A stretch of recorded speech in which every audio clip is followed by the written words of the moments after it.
Jeff, you mentioned Civil War. So that's the new Alex Garland movie. It's A24.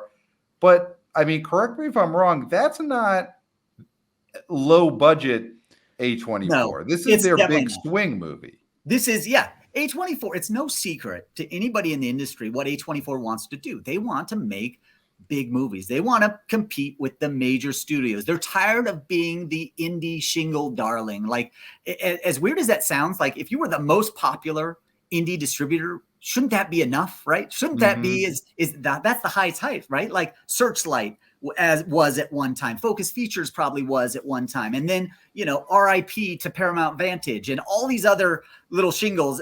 Remember WIP, Warner Independent Pictures. There were all of these. Everybody wanted a shingle to be number one, right. And they all had moderate success. But it's like Searchlight and Focus, and now A24. Those are the big three, and A24 is on top of that mountain. But that they don't want to stop there. And you're right. This is their play for major box office. And I don't know what this thing cost. I haven't seen a budget. 50. That's what it says online. And who knows? I mean, and that seems like a good starting place for A24.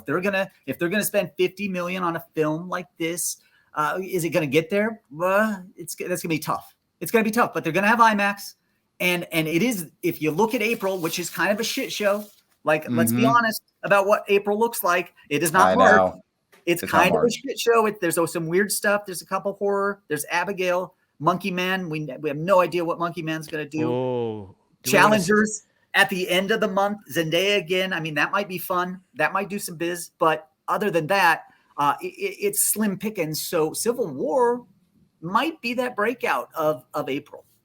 Yeah. Civil War is going to get a lot of talk. Yeah. But as we say, tweets aren't ticks. This is going to be such so indicative of, just because people are talking about it on X, does that mean that people are going to go? Or is it going to be a separate thing where people say, well, this looks like a war movie. I want to see it. It looks interesting. I'm not on X, so it doesn't matter to me. Yeah. That's going to be the thing. I think a general audience is going to want to see this movie. And watching the trailer, I don't see it. Other than if they're just, it's a gun and explosion movie, right? Yeah. That I need a little bit more info on this movie and more trailers and more to really make a decision about what I think this movie is going to do before I make any sort of big statement about what I think it's going to do. I just think it's going to be very annoying to read about this movie online, and I will avoid it, I think. Yeah, that one's a huge question mark. I mean, it doesn't have a guaranteed. It has people who people know. Obviously, Kirsten Dunst is famous. Jesse Plemons is famous for being her husband. Nick Offerman's famous for memes from his TV show. Yeah. You've got people that are famous, but no one who's a draw.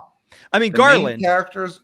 Garland is the draw. The draw. Garland is the draw. People didn't like Men, but they remember Men. Right? And Men's such a small movie in comparison. It is. Absolutely. People don't even remember that. I think if you asked about Alex Garland, they'd say, "Oh, Annihilation," or "Oh, Ex Machina." Exactly. They're not going to remember. Yeah, it's just that Men is his last one. Right? Oh, true. I believe it was A24 also. That released that. And they were expecting much bigger things from Men, but Men is it's a weird ass film, and it was never intended really for the multiplex masses. That is not their kind of film. Civil War is more the multiplex masses type of film. And